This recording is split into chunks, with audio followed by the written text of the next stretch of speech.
अस्सलाम वालेकुम नाज़रीन, मैं हूं डॉक्टर अली और आप देख रहे हैं हमारा यूट्यूब चैनल तारीख की दुनिया। साइबेरिया का नाम तो आप सब लोगों ने सुना होगा। ये खित्ता रशिया के बिल्कुल सेंटर में वाक़ है और दुनिया के कुछ इम्पोर्टेंट तरीन जगहों में से एक है। दुनिया का सारा सेंट्रल और ईस्टर्न रीजन साइबेरिया के खित्ते के ऊपर मुश्तमिल है और साइबेरिया की बाउंड्रीज काजाकिस्तान से भी जाकर मिलती हैं। मंगोलिया और चाइना से भी उसके एक एक सिरे के ऊपर यूरल माउंटेन्स हैं, तो दूसरे सिरे के ऊपर Pacific ocean Siberia 5.1 million square miles के एरिया के ऊपर फैला हुआ है। ये एरिया कितना बड़ा है इसका अंदाजा आप इस बात से लगा लें कि साइबेरिया पूरे रशिया का 77% है। अब साइबेरिया चूंकि काफी ज्यादा बड़ा और काफी ज्यादा फास्ट किस्म का एरिया है, तो यहाँ पर आपको डिफरेंट किस्म की टोपोलॉजीज नजर आती हैं। यही साइबेरिया है जहाँ पर यकबस्ता हवाएं चलती हैं, बर्फबारी होती है और ये जगह दुनिया की सरतरीन जगहों में शुमार की जाती हैं। और इसी साइबेरिया की एक साइड ऐसी भी है जहाँ पर आपको ग्रॉस लैंड्स नजर आते हैं, सरसब्ज खेत खलियान, ग्रीन बेल्ट्स और बहुत कुछ। पिछले कुछ अरसे में ग्लोबल वार्मिंग की वजह से साइबेरिया के इलाके में काफी ज्यादा एनवायरमेंटल चेंजेस सामने आई हैं। सर्द इलाकों के टेम्परेचर हाई हुए हैं, यहाँ पर बर्फ पिघलना शुरू हुई है और साथ ही कुछ ऐसे अजीबोगरीब किस्म के वाकयात या डिस्कवरीज भी साइबेरिया के अंदर हुए हैं जिन्होंने साइंसदानों को काफी ज्यादा हैरान परेशान कर दिया है। ऐसी ही डिस्कवरी है इस सिंक होल की, जो कि साइबेरिया की सरजमीन पर अचानक से नमूदार हुआ है। आप हैरान होंगे कि साइबेरिया में रहने वाले लोग इस सिंक होल को जहन्नुम का दरवाजा कंसीडर करते हैं। अब अचानक से इतने बड़े मैसिव साइज का ये सिंक होल साइबेरिया की जमीन के ऊपर कैसे नमूदार हुआ, इस सिंक होल के बारे में साइंटिस्ट क्या कहते हैं और ये सिंक होल असल में है क्या, हमारी आज की इस वीडियो में यही सब कुछ और हैरान कुन इंकशाफात हम आपको दिखाने और बताने जा रहे हैं। तो नाज़रीन, 1908 में साइबेरिया की जमीन के ऊपर एक बहुत बड़े साइज का शहाब साकिब आकर गिरा। इसके गिरने की वजह से यहाँ पर पैदा हुआ एक बहुत बड़ा गड्ढा और ये गड्ढा साइज में बहुत ज्यादा बड़ा था। नाज़रीन, ये शहाब साकिब जब साइबेरिया की सरजमीन के ऊपर गिरा तो इसने एक ऐसा इम्पैक्ट क्रिएट किया कि जैसे हजारों एटॉमिक बॉम्ब यहाँ पे गिरे हों और मैसिव साइज का एक बहुत बड़ा सिंक होल बन गया। इस सिंक होल या इस इक्वेटर का मुंह 100 फीट चौड़ा है और मुकामी लोगों का तो ये मानना है कि ये सिंक होल बुनियादी तौर पर जहन्नुम की तरफ जाने वाला दरवाजा है। मुकामी लोग तो इस बात का भी इकरार करते हैं कि उन्होंने सिंक होल के किनारे खड़े होकर उन रूहों की आवाजें भी सुनी हैं जिन्हें जहन्नुम में अजाब दिया जा रहा है। साइंसदान सिंक होल के बारे में कुछ डिफरेंट किस्म के नजरियात रखते हैं।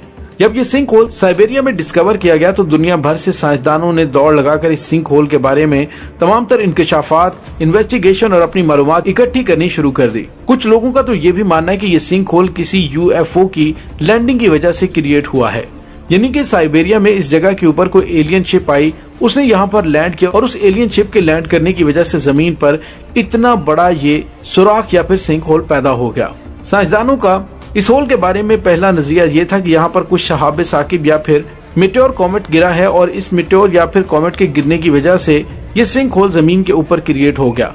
और यहाँ पर सवाल ये पैदा होता है कि अगर कोई इतने मैसिव साइज का कॉमेट या फिर शहाब साकिब इस जगह पर आकर गिरा तो उसे किसी इंसान ने देखा क्यों नहीं, ये वाकया रिपोर्ट क्यों नहीं हुआ। और उसकी एक जस्टिफिकेशन तो ये दी जा सकती है कि जहाँ साइबेरिया के अंदर ये होल डिस्कवर हुआ है, ये साइबेरिया का काफी ज्यादा डिपोर्टली किस्म का इलाका है, जिसे हम उर्दू में कहते हैं कि दूर उफ्तादा इलाका। एक ऐसा इलाका जहाँ पर ज्यादातर लोगों का कोई आना जाना नहीं होता। इसी वजह से साइबेरिया में इस इलाके को जहाँ पर ये सिंक होल डिस्कवर हुआ एंड ऑफ द वर्ल्ड भी कहा जाता है, यानी कि वो जगह जहाँ पर दुनिया खत्म हो रही हो। साइंसदानों ने इस सिंक होल के अंदर कैमरा फेंका तो वो कैमरा उस सिंक होल के बॉटम को जाकर टच नहीं कर पाया। उस कैमरे के साथ लगी हुई वायर की लेंथ तकरीबन 200 मीटर थी।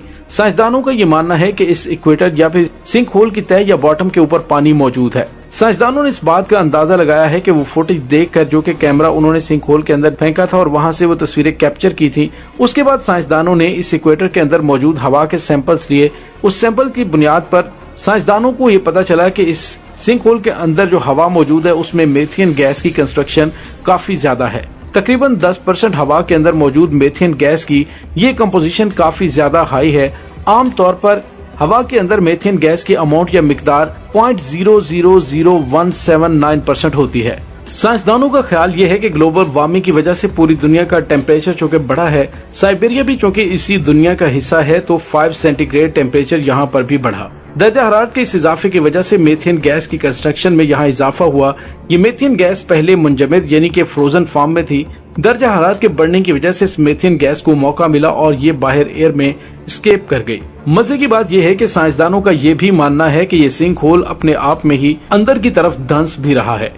इस सिंक होल को लेकर साइंसदान काफी ज्यादा कंफ्यूजन का शिकार हैं। मीथेन गैस वाली थ्योरी तब कारआमद साबित हो सकती है कि अगर ये जगह किसी बर्फीली तह के नीचे मौजूद होती। साइबेरिया का ज्यादातर हिस्सा थ्रू आउट द ईयर यानी कि पूरा साल बर्फ की एक मोटी तह में कवर रहता है। जमीन के नीचे मौजूद मीथेन गैस को टेम्परेचर के राइज करने की वजह से एक एस्केप रूट तो मिल जाता है, लेकिन चूंकि ऊपर बर्फ की एक मोटी तह मौजूद होती है, इसी वजह से ये मीथेन गैस आउटर एटमॉस्फेयर में एस्केप करने का कोई रूट नहीं बना पाती। प्रॉब्लम यह है कि जिस जगह के ऊपर ये इक्वेटर या फिर सिंक होल डिस्कवर किया गया, यहाँ पर इस तरीके से बर्फ नहीं पड़ती।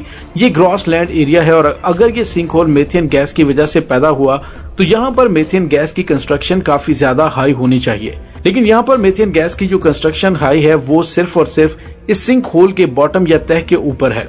दुनिया भर से आए हुए साइंसदान अभी भी सिंक होल को लेकर किसी भी हतमी नतीजे पर नहीं पहुंचे।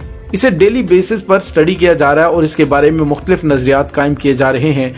यहाँ आपको एक और इंटरेस्टिंग फैक्ट बताता चलूं, वो ये कि साइंसदानों में भी कुछ साइंसदानों का अब ये मानना है कि शायद ऐसा इम्पॉसिबल है कि ये सिंक होल किसी दूसरी दुनिया की तरफ जाने का डोरवे हो। अब इस सारी बातों को सामने रखते हुए ये बात तो क्लियर हो चुकी है कि ये सिंक होल साइबेरिया के अंदर एक इंतहाई पुरस्कार डिस्कवरी के तौर पे देखा जा रहा है। आने वाले दिनों में साइंसदान इस सिंक होल के बारे में क्या हतमी राय कायम करते हैं वो तो आने वाला वक्त ही बता सकता है। लेकिन यहाँ पर एक मर्तबा फिर ये बात साबित हो गई कि साइंसदानों के पास हर सवाल का जवाब मौजूद नहीं। हमारी इस दुनिया में कहीं ऐसे वाकयात हो जाते हैं कि जिनके बारे में कोई साइंटिफिक एक्सप्लेनेशन हमारे दिमाग को सुकून नहीं दे पाती। अगरचे साइंस अपनी एक दुनिया रखती है तो इसी के साथ एक निजाम कुदरत भी है और उसके अपने मामलात हैं कि वो मामलात कैसे तय करती है और किस हिसाब से ये तमाम तर चीजें वकूअ पज़ीर होनी होती हैं। इस सवाल का जवाब तो सिर्फ उसी के पास है जिसने इस कायनात को बनाया और वो है अल्लाह वहदहु ला शरीक। और नाज़रीन, इसी के साथ हम आज की वीडियो को यहाँ पे खत्म करते हैं। उम्मीद है आपको हमारी आज की वीडियो पसंद आई होगी। कमेंट सेक्शन में हमें जरूर बताइएगा आपको क्या लगता है कि ये सिंक होल क्या है। कमेंट सेक्शन में अपने ख्यालात का इजहार जरूर कीजिएगा। इसके साथ ही डॉक्टर अली को इजाजत दीजिए। अल्लाह वारिस।